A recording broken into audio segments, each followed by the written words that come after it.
वज़ीर आला पंजाब परवेज़ इलाही साहब जो जा रहे हैं, उनकी सिर्फ ये ख्वाहिश थी कि इसको उसमें इन्वॉल्व हो, मुस्लिम लीग का कोई बंदा इन्वॉल्व हो। तो गिरफ्तारी डाल के ये इंतहाई मेरा ख्याल है कोई इंसानों की तरह की बात नहीं की। इन बेगुनाह बंदों को सिर्फ अपने लिए और उमरान खां की खुशनुदी के लिए ये उसने किया है। उतनी ज़्यादती और जुल्म करो जितना तुमसे बर्दाश्त हो। खामखा इन्होंने इनको इन्वॉल्व किया है, कोई तल्लक नहीं है। 3 माह से गिरफ्तार हैं वो बंदे और उनसे पूरी इंक्वायरी हुई है और सारी इंतज़ामिया के अफसरान का ये ख्याल है कि ये बेगुनाह है।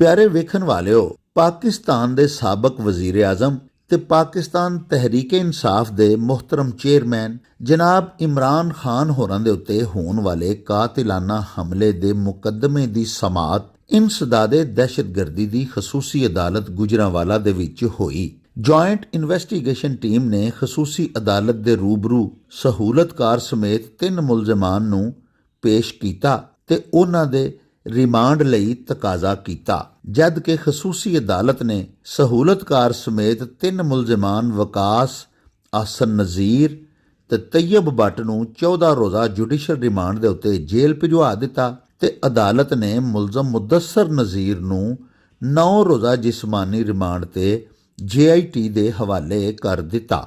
ਮੁਲਜ਼ਮ ਮੁਦੱਸਰ ਨਜ਼ੀਰ, ਜਿਹੜਾ ਕਿ ਨਵਾਜ਼ ਲੀਗ ਦਾ ਜ਼ਿਲ੍ਹੀ ਸੈਕਟਰੀ ਇਤਲਾਤ ਹੈ, ਜੁਡੀਸ਼ਲ ਰਿਮਾਂਡ ਦੇ ਉੱਤੇ ਜੇਲ੍ਹ ਭਿਜਵਾਏ ਗਏ ਮੁਲਜ਼ਮਾਨ ਨੂੰ 31 ਜਨਵਰੀ ਨੂੰ ਦੁਬਾਰਾ ਅਦਾਲਤ ਦੇ ਵਿੱਚ ਪੇਸ਼ ਕਰਨ ਦਾ ਹੁਕਮ ਦਿੱਤਾ ਗਿਆ। ਤਫਸੀਲਾਤ ਦੇ ਮੁਤਾਬਕ ਇਮਰਾਨ ਖਾਨ ਦੇ ਉੱਤੇ ਹੋਣ ਵਾਲੇ ਕਾਤਿਲਾਨਾ ਹਮਲੇ ਦੇ ਮੁਕੱਦਮੇ ਦੇ ਵਿੱਚ ਜੁਆਇੰਟ ਇਨਵੈਸਟੀਗੇਸ਼ਨ ਟੀਮ ਨੇ ਸਹੂਲਤਕਾਰ ਵਕਾਸ, ਆਸਨ ਨਜ਼ੀਰ, ਤੈਯਬ ਭੱਟ ਤੇ ਮੁਲਜ਼ਮ ਮੁਦੱਸਰ ਨਜ਼ੀਰ ਨੂੰ ਹੱਥਕੜੀਆਂ ਲਾ ਕੇ ਸਖਤ ਸਿਕਿਉਰਿਟੀ ਦੇ ਵਿੱਚ ਇੰਸਦਾਦੇ ਦਹਿਸ਼ਤਗਰਦੀ ਗੁਜਰਾਂਵਾਲਾ ਡਿਵੀਜ਼ਨ ਦੀ ਖਸੂਸੀ ਅਦਾਲਤ ਦੇ ਜੱਜ ਰਾਣਾ ਜ਼ਾਹਿਦ ਇਕਬਾਲ ਹੋਰਾਂ ਦੇ ਰੂਬਰੂ ਪੇਸ਼ ਕੀਤਾ ਤੇ ਮੁਲਜ਼ਮਾਨ ਦੇ 30 ਰੋਜ਼ਾ ਜਿਸਮਾਨੀ ਰਿਮਾਂਡ ਲਈ ਦਰਖਾਸਤ ਕੀਤੀ।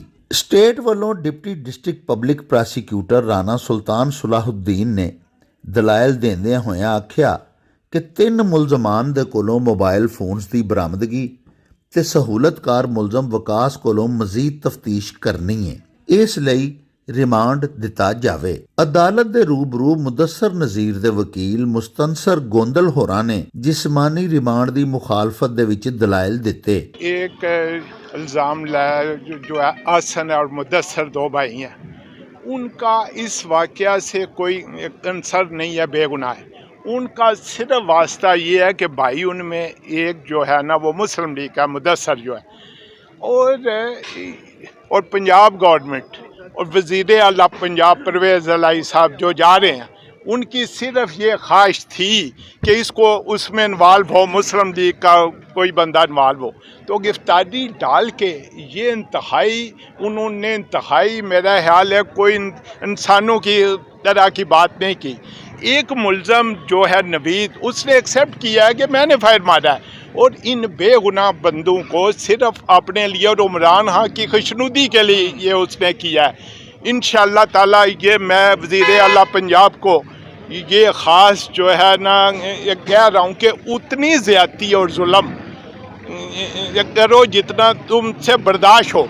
बेगुनाह बंदों को इन्वॉल्व अगर किया है तुमने, इंशाअल्लाह खुदा देख रहा है और इंसाफ भी होगा और अदालत भी इंशाअल्लाह इंसाफ अदालत से भी होगा। खामखा इन्होंने इनको इन्वॉल्व किया है, कोई तल्लक नहीं है। 3 माह से गिरफ्तार हैं वो बंदे और उनसे पूरी इंक्वायरी हुई है और सारी इंतज़ामिया के अफसरान का ये ख्याल है कि ये बेगुनाह है। सिर्फ ऊपर से हुक्म है, ऊपर से हुक्म सिर्फ ज़्यादती का होना है और जुल्म का ऊपर से हुक्म होना है। इंशाअल्लाह ये ज़्यादा अरसा अब पंजाब से ख़त्म इनकी हुकूमत हो गई है और उमरान खां को इसका ज़्यादती का इंशाअल्लाह हिसाब देना पड़ेगा, और ये ज़्यादती है, इंशाअल्लाह मेरे अल्लाह को मंजूर हुआ तो ये ठीक हो जाएगा। उनको एंटर नहीं होने दिया गया, और इधर भी आए हैं तो उनका ये ख्वाहिश थी कि किसी सूरत मुलाकात ना हो। उनके जो अजीज़ या वालदा है, बीवी है, उसको तो ये नहीं इल्म था कि वो ज़िंदा भी हैं कि नहीं है। उनको छुपा दिया, तशद्दुद खामखा किया गया, और बेगुनाह अफराद को इन्वॉल्व किया गया है। ਫਾਜ਼ਲ ਜੱਜ ਨੇ ਸਹੂਲਤਕਾਰ ਮੁਲਜ਼ਮ ਵਕਾਸ, ਆਸਨ ਨਜ਼ੀਰ ਤੇ ਤੈयब ਬੱਟ ਦੇ ਮਜ਼ੀਦ ਰਿਮਾਂਡ ਦੀ ਦਰਖਾਸਤ ਮੁਸਤਰਦ ਕਰ ਦਿੱਤੀ ਤੇ ਤਿੰਨਾਂ ਮੁਲਜ਼ਮਾਂ ਨੂੰ 14 ਰੋਜ਼ਾ ਜੁਡੀਸ਼ੀਅਲ ਰਿਮਾਂਡ ਦੇ ਉੱਤੇ ਜੇਲ੍ਹ ਭਿਜਵਾਉਣ ਦਾ ਹੁਕਮ ਦੇ ਦਿੱਤਾ।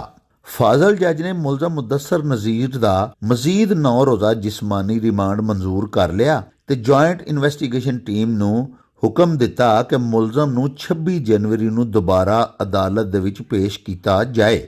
ਖਸੂਸੀ ਅਦਾਲਤ ਦੇ ਬਾਹਰ ਮੁਲਜ਼ਮ ਮੁਦੱਸਰ ਨਜ਼ੀਰ ਦੇ ਵਕੀਲ ਮੁਸਤਨਸਰ ਗੋਂਦਲ ਐਡਵੋਕੇਟ ਹੋਰਾਂ ਨੇ ਮੀਡੀਆ ਦੇ ਨਾਲ ਗੁਫ਼ਤਗੂ ਕਰਦਿਆਂ ਹੋਇਆਂ ਆਖਿਆ ਕਿ ਮੁਦੱਸਰ ਨਜ਼ੀਰ ਤੇ ਆਸਨ ਨਜ਼ੀਰ ਦਾ ਇਮਰਾਨ ਖਾਨ ਦੇ ਉੱਤੇ ਕਾਤਿਲਾਨਾ ਹਮਲਾ ਕਰਨ ਵਾਲੇ ਕੇਸ ਦੇ ਨਾਲ ਕਿਸੇ ਕਿਸਮ ਦਾ ਕੋਈ ਵਾਸਤਾ ਹੀ ਨਹੀਂ। ਉਹਨਾਂ ਦਾ ਕਸੂਰ ਸਿਰਫ ਇੰਨਾ ਹੈ ਕਿ ਇਹ ਨੂਨ ਲੀਗ ਦੇ ਕਾਰਕੁਨਾਨ ਨੇ। ਵਜ਼ੀਰ ਆਲਾ ਪਰਵੇਜ਼ ਅਲਾਈ ਦੀ ਖਵਾਹਿਸ਼ ਦੇ ਉੱਤੇ ਇਹਨਾਂ ਦੋਵਾਂ ਨੂੰ ਮੁਕੱਦਮੇ ਦੇ ਵਿੱਚ ਸ਼ਾਮਲ ਕੀਤਾ ਗਿਆ ਹੈ। ਇਮਰਾਨ ਖਾਨ ਦੀ ਖੁਸ਼ਨੂਦੀ ਲਈ ਵਜ਼ੀਰ ਆਲਾ ਨੇ ਜੁਆਇੰਟ ਇਨਵੈਸਟੀਗੇਸ਼ਨ ਟੀਮ ਨੂੰ ਹਦਾਇਤ ਕੀਤੀ ਸੀ ਕਿ ਉਹ ਨਵਾਜ਼ ਲੀਗ ਦੇ ਕਾਰਕੁਨਾਨ ਤੇ ਅਹੁਦੇਦਾਰਾਂ ਨੂੰ ਮੁਕੱਦਮਾ ਦੇ ਵਿੱਚ ਮੁਲਵਸ ਕਰਨ। ਉਹਨਾਂ ਨੇ ਮੀਡੀਆ ਟਾਕ ਦੇ ਦੌਰਾਨ ਪਰਵੇਜ਼ ਇਲਾਈ ਨੂੰ ਇਹ ਵੀ ਆਖਿਆ ਕਿ ਜ਼ੁਲਮ ਓਨਾ ਕਰੋ ਜਿੰਨਾ ਤੁਸੀਂ ਕੱਲ ਨੂੰ ਬਰਦਾਸ਼ਤ ਕਰ ਸਕਦੇ ਹੋ।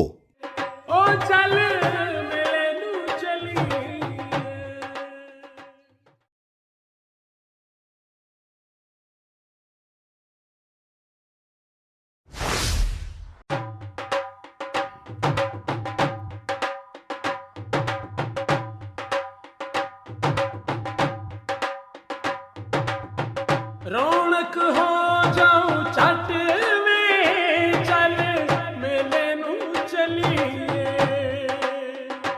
ओ रौनक हो जाऊं चट में चल मेले नू चलिए,